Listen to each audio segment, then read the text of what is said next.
교재 90페이지 보겠습니다. 8장에는 학자이자 제사장인 에스라가 등장합니다. 이스라엘 백성이 성읍에 거주한 지 7째 달, 에스라는 백성을 광장에 모이게 하고 율법책을 낭독합니다. 백성의 말씀을 경청하며 아멘으로 응답합니다. 레위인들이 흩어져 율법의 뜻을 풀이하자 백성은 죄를 깨닫고 눈물로 회개합니다. 그러자 느헤미야와 에스라는 눈물을 거두고 여호와를 기뻐하라 권면합니다. 이에 에스라의 인도로 초막절을 회복하며 기쁨으로 절기를 지킵니다. 어제까지 우리가 살펴본 대로 느헤미야서는 사실은 크게 두 부분으로 나눌 수 있는데요. 앞부분에 어제까지 7장 말씀이고 제일 뒤에 보면 13장까지 있습니다. 그래서 이제 크게 보면 7장까지는 예루살렘 성벽을 건축하는 이야기, 그리고 이제 어제 예루살렘에 살 사람들을 계보대로 원래 그 한 90년 정도 전에 돌아올 때 어느 지파 어느 자손은 누가 지도자고 어디에 산다, 요 그 계보대로 예루살렘으로 옮겨서 살 지파 계보, 그리고 자기 땅에 살아갈 사람들, 이걸 다 정리했죠. 그래서 7장까지는 성벽을 재건한 이야기고 8장 오늘 이 부분부터는 성벽을 재건한 다음에 있었던 일입니다. 더 다르게 말하면 7장까지는 보이는 성벽, 예루살렘 성벽, 그죠? 보이는 성벽을 재건한 이야기고 오늘 8장부터는 보이지 않는 성벽, 그러니까 오늘로 말하면 말씀이지요. 영적인 성벽을 이제 하나하나 마련합니다. 그래서 오늘은 말씀 위에 바로 섰다. 내일 가면 말씀을 읽고 자신들의 죄를 하나님 앞에 회개했다. 그래서 보이는 성벽과 보이지 않는 성벽, 현실적인 성벽과 마음의 성벽, 이 분기점이 되는 것이 오늘 8장이다. 이렇게 기억하시면 되겠습니다. 자, 8장 1절 말씀 한번 보겠습니다. 함께 읽어봅니다. 시작. 이스라엘 자손이 자신들의 성읍에 거주하였더니 7째 달에 이르러 모든 백성이 일제히 수문 앞 광장에 모여 학사 에스라에게 여호와께서 이스라엘에게 명령하신 모세 율법책을 가져오기를 청하매. 아멘. 이제 외적인 거 다 성벽 짓고 거주할 사람들 거주하고, 그리고 나서 맨 처음에 한 일이 말씀을 읽는 일이었습니다. 그런데 1절을 다시 보면 이스라엘 자손이 자기들의 성읍에 거주하였더니, 어제 읽은 7장 73절 마지막 절에 나오죠. 이와 같이 제사장들과 레위 사람들과 문지기들과 노래하는 자들과 백성 몇몇과 느디딤 사람들과 온 이스라엘 자손이 다 자기들의 성읍에 거주하였더라. 원래 살아야 될 곳에 가서 살기로 다 정착을 시작했다. 그렇게 하다가 7째 달에 이르러 모든 백성이 일제히 수문 앞 광장에 모였다. 제일 큰 광장입니다. 제일 크게 함께 모일 수 있는 곳에 모여서 학사 에스라에게 여호와께서 이스라엘에게 명령하신 모세 율법책을 가져오기를 청했다. 그러니 2절에 7째 달 초하루에 에스라가 율법책을 가지고 회중 앞 곧 남자나 여자나 알아들을 만한 모든 사람 앞에 이르렀다. 자, 3절 읽어봅니다. 시작. 수문 앞 광장에서 새벽부터 정오까지 남자나 여자나 알아들을 만한 모든 사람 앞에서 읽음에 뭇백성이 그 율법책에 귀를 기울였는데. 아멘. 자, 이제 백성들이 다 모인 자리에서 에스라가 하나님의 율법책을 딱 펼쳤습니다. 펼치니까 방금 읽은 3절에서 새벽부터 정오까지 아이들부터 어른까지 모두 앞에서 읽었습니다. 그러니 그 율법책의 말씀을 잘 듣습니다. 5절에 보면 에스라가 모든 백성 위에 서서 그들 목전에 책을 펼 때, 율법책을 펼 때 모든 백성이 일어났습니다. 에스라가 일어나시오 한 게 아니라 율법책을 딱 펼쳐서 읽으려고 하니까 모든 백성이 다 그 자리에서 일어났습니다. 일어나서 말씀을 듣는데 새벽부터 정오까지. 여러분, 이게 쉬운 일이 아니지요. 말씀을 서서 듣는다는 게 그만큼 말씀에 대한 사모함과 말씀에 대한 두려움이 있었다는 겁니다. 그리고 전부 일어나서 듣습니다. 일어나서 막 불평하고 앉고 이게 아니라 자발적으로 일어났다는 게 중요합니다. 그리고 오늘 본문에서 제일 중요한 게 뭐냐? 에스라와 느헤미야가 백성들을 모은 게 아닙니다. 때가 됐으니 말씀을 좀 가르쳐야 되겠다. 느헤미야가 너희들 모여라, 에스라가 모이라, 이게 아니고요. 1절 다시 보면 모든 백성이 수문 앞 광장에 모여서 에스라에게 율법책을 가져다 주십시오, 읽어 주십시오라고 부탁을 했다는 겁니다. 지도자가 말씀을 가르치기 시작한 게 아니라 백성들이 자발적으로. 근데 여러분, 이게 매우 중요하고 매우 어려운 일입니다. 역사를 생각해 보면 기원전 586년에 남유다가 망했지요, 바벨론에게. 그 전에부터 포로로 잡혀갔습니다. 기원전 605년부터. 그래서 맨 처음에 돌아온 사람들, 스룹바벨과 예수아가 데려온 사람들이 538년입니다. 538년. 그리고 느헤미야가 돌아온 게 445년 정도 됩니다. 그러고 나서 성벽을 지었지 않습니까? 그러니까 이 사람들은 지금 약 100년 정도 동안 하나님 섬기는 걸 잊어버린 사람들입니다. 바벨론에 가서 바벨론의 포로로 잡혀가서 바벨론 우상을 섬겼죠. 바벨론이 바사에 멸망되고 나니까 바사의 우상들을 섬겼습니다.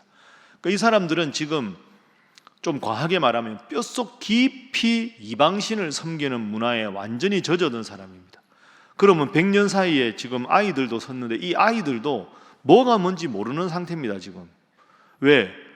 지금까지 이방신을 섬겼지 하나님을 섬긴 적이 한 번도 없으니까 1년 10년이 아니라 거의 100년 동안. 이 사람들이 돌아와서 성벽을 지은 것도 어떻게 보면 기적인데 1절은 정말 대단한 겁니다. 하나님 말씀에 대해서 전혀 모르고 이방신을 섬기던 사람들이 자발적으로 에스라여 우리에게 하나님의 말씀을 가르쳐 주십시오 라고 했던 것 자체가 성령의 역사입니다. 그리고 에스라가 율법책을 펴니까 새벽부터 정오까지 전부 일어나서 하나님 말씀을 서서 들었습니다. 자, 5절에 일어섰다. 6절에 보십시오. 에스라가 위대하신 하나님 여호와를 송축하며 모든 백성이 손을 들고 아멘 아멘 하고 응답하고 몸을 굽혀 얼굴을 땅에 대고 여호와께 경배하였다. 그리고는 에스라가 율법을 읽어줍니다. 근데 여러분, 그 많이 모인 사람들이 그 앞에서 율법책을 아무리 크게 읽어도 안 들릴 거 아닙니까? 저 멀리서는. 그 무슨 말인지도 모르고 옆에 막 아이들 막 피곤해 막 이러고, 그 지금처럼 마이크가 있는 때도 아닌데. 그래서 7절에 보면 예수와 바니, 세레베아, 야민, 악굽, 사브데, 호디야, 마아세야, 그리다, 아사랴, 요사밧, 하난, 블라야, 레위 사람들이 율법을 깨닫게 했습니다. 하나님의 율법책을 낭독하고 뜻을 깨닫게 해석하니 백성들이 깨닫습니다. 그러니까 에스라가 제일 중앙에 서서 말씀을 읽고 그 말씀 읽은 걸 멀리 있는 사람들은 모르니까 중앙 정도에 이 사람들이 서서 중앙 뒤에 있는 사람들한테 다시 말씀을 읽어주고 그 말씀을 깨닫게 해주었다는 거죠. 그리고 또 에스라가 읽으면 에스라 앞에 있는 사람들은 알아듣는데 멀리 있는 사람 못 알아들으니까 이 7절에 있는 사람들이 다시 읽어주고 다시 깨닫게 하고, 이 일을 종일 정오까지 계속했습니다. 자, 그래서 8절에 보면 낭독하는 것을 깨닫게 되었다. 9절 백성들의 반응입니다. 함께 읽어봅니다. 시작. 백성의 율법의 말씀을 듣고 다 우는지라. 총독 느헤미야와 제사장 겸 학사 에스라와 백성을 가르치는 레위 사람들이 모든 백성에게 이르기를 오늘은 너희 하나님 여호와의 성일이니 슬퍼하지 말며 울지 말라 하고. 아멘. 자, 여기까지 보면 말씀을 읽어주십시오. 모여서 다 일어나서 말씀을 듣고 나서 깨닫고, 깨달은 다음에 말씀에 찔림을 받아서 울고, 이게 당시 백성들의 모습입니다. 읽고 듣고 깨닫고 울고, 이게 이제 당시의 개혁입니다. 제일 중요한 게 뭡니까? 우리 삶이 바로 서려면 말씀의 교훈에 바로 서는 것이 중요하다. 그게 오늘 본문의 제일 중요한 교훈이죠. 첫 번째 기도 제목입니다. 오직 말씀의 교훈으로 살아가게 하소서 하는 것입니다. 오직 말씀의 교훈으로 살아가게 하소서.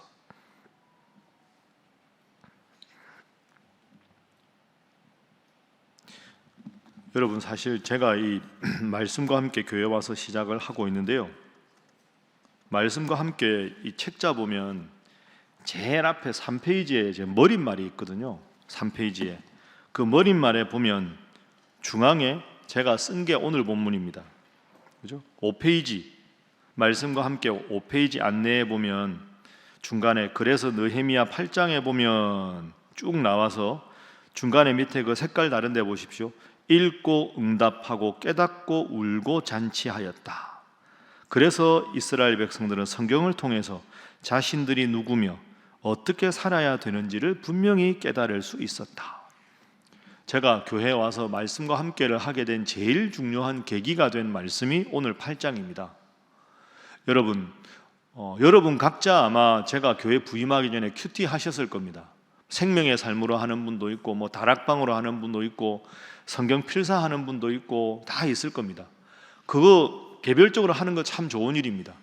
그런데 제가 이 교재를 굳이 만든 이유가 있습니다. 오늘 본문 때문입니다. 여러분, 교회가 담임 목사부터 새가족과 어린아이까지 매일 같은 본문을 읽고 같은 말씀을 듣고 같은 제목으로 기도한다는 게 엄청난 영적인 능력입니다. 그러면 교회가 평안한 겁니다. 제가 뭐 잘해서 교회가 평안하겠습니까? 그거 아닙니다. 요즘에 교회들이 얼마나 분란이 많습니까? 상대적으로 우리 교회가 건강하게 별 소요 없이 지내는 거 하나님 은혜입니다. 하나님 은혜라는 말을 구체적으로 풀이하면 매일 새벽마다 온 성도들이 같은 본문을 읽고 같이 깨닫고 같은 제목으로 기도한다는 겁니다. 그러면 성령께서 하나 되게 하시는 마음을 온 교회 성도들에게 부어주시는 거죠. 그게 정말로 중요합니다. 어린아이부터 어른까지 모두 일어났다 하는 건 말씀에 대한 사모함과 경외함입니다.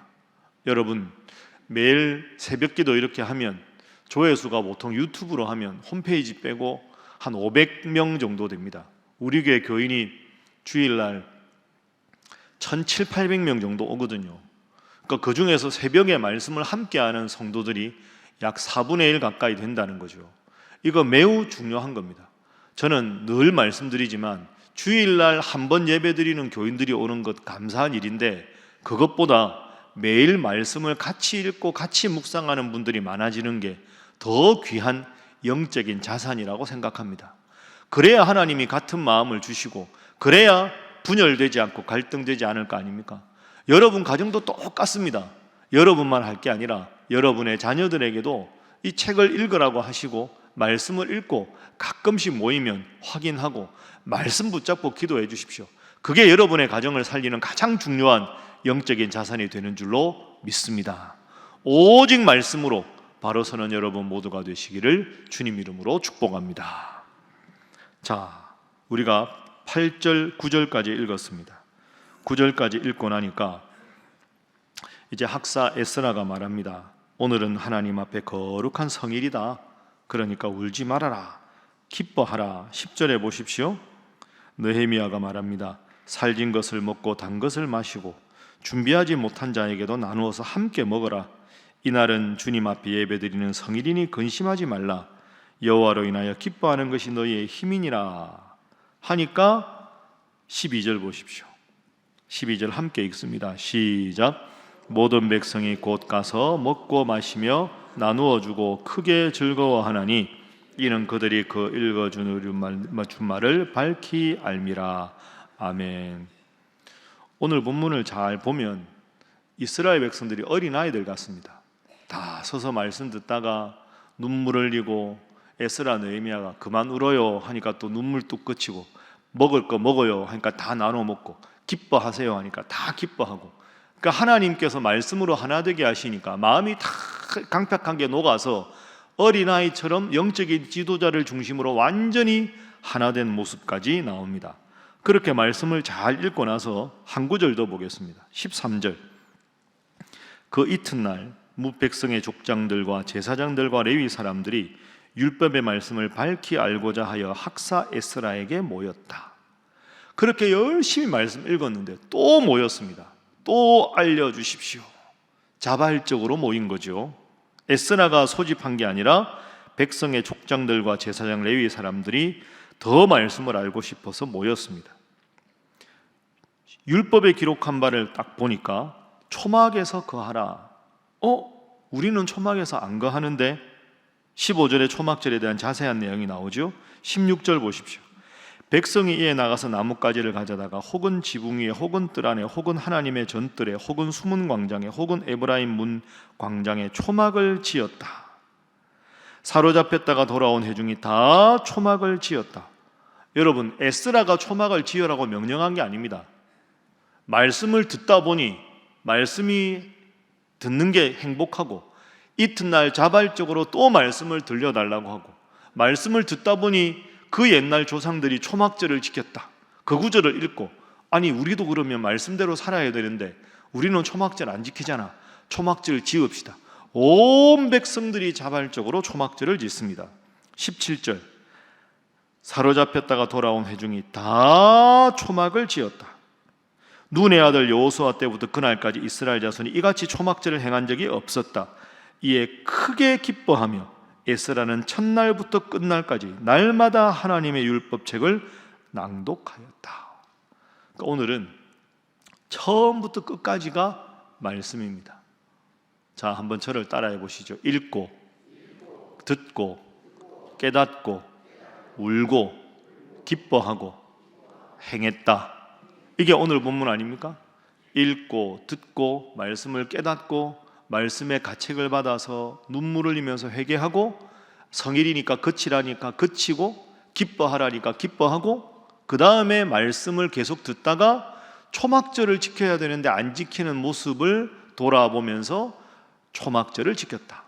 맨 처음에 최초의 사건은 말씀을 듣는 것부터 시작해서 초막절을 지키는 생활의 변화까지 갔습니다. 이게 여러분 진정한 부흥이고 진정한 개혁입니다. 개혁이라는 말은, 부흥이라는 말은 안 하던 특별한 걸 하는 게 아닙니다. 오늘 말씀처럼 말씀을 듣다 보니 회개하고, 왜 우리는 초막절을 안 지키나 하나님 지키라고 했는데 모든 백성들이 자발적으로 초막절을 지키는 삶의 변화까지 오는 거죠. 말씀을 읽는 데서부터 내 삶의 변화까지 찾아오는 것이 진정한 부흥이고 진정한 개혁인 줄로 믿습니다. 이게 여러분의 가정에 일어나야 되고 우리 교회가 계속해야 되고 한국 교회가 가장 관심을 가져야 되는 것이 바로 이것입니다. 두 번째 기도 제목입니다. 진정한 부흥은 말씀을 듣는 데서부터 삶의 변화까지임을 기억하게 하소서. 진정한 부흥은 말씀을 듣는 것에서 삶의 변화까지임을 기억하게 하소서. 사실 이 사람들 참 수고한 사람들 아닙니까? 돌아와서 성전 짓고 고생하다가 또 다시 하고, 성벽 짓다가 고생하고 또 성벽 짓고. 그런데 이 사람들이 지금 하나님 말씀을 들었지 않습니까? 그러니까 말씀을 듣다 보니까 무슨 생각이 났을까요? 내가 나름 그래도 내가 하나님 백성으로 살겠다고 바벨론에 안정된 집하고 일터 다 버리고 왔는데 내가 그래도 하나님 앞에 바로 섰다고 생각했다. 이러고 살다가 말씀을 딱 들으니까 내가 꽤 근사하게 믿음 생활하는 사람이라고 생각을 했는데 말씀을 듣다 보니까 이 말씀의 기준으로 내가 얼마나 말씀에서 멀어져 있는가를 깨달은 거죠.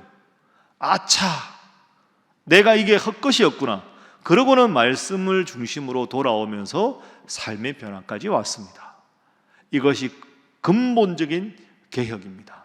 여러분, 늘 우리 교회 표 외울 때 바로 알고 바로 믿는 우리 신일교회, 앞으로도 여러분의 삶의 기준이 늘 말씀이 되고 말씀을 기준으로 해서 삶의 변화까지 성령께서 여러분의 삶을 인도하셔서 하나님이 여러분을 지키시고 여러분의 가정을 지키시고 일터를 지키시고 우리 신일교회가 잘 되는 교회가 될 수 있기를 주님 이름으로 축복합니다. 기도하겠습니다. 하나님, 말씀을 기준으로 살아가게 하시고 말씀을 읽는 데서 그칠 것이 아니라 삶의 변화까지 나아가도록 주님 늘 우리를 지키시고 인도하여 주시옵소서. 그런 우리 신일교회 되게 하시고 그런 우리나라 대한민국 되게 하여 주옵소서. 특별히 내일 8.15 광복 80주년입니다. 이 나라를 지키시고 이 민족을 지키시고 남북의 평화 통일을 위하여 간절히 기도하는 저희들 되게 하여 주시옵소서. 내일과 모레 주일까지 청년부 수련회를 위해서도 함께 기도해 주시기 바랍니다. 함께 기도합니다. 주여 믿습니다. 주여 믿습니다. 주여 믿습니다.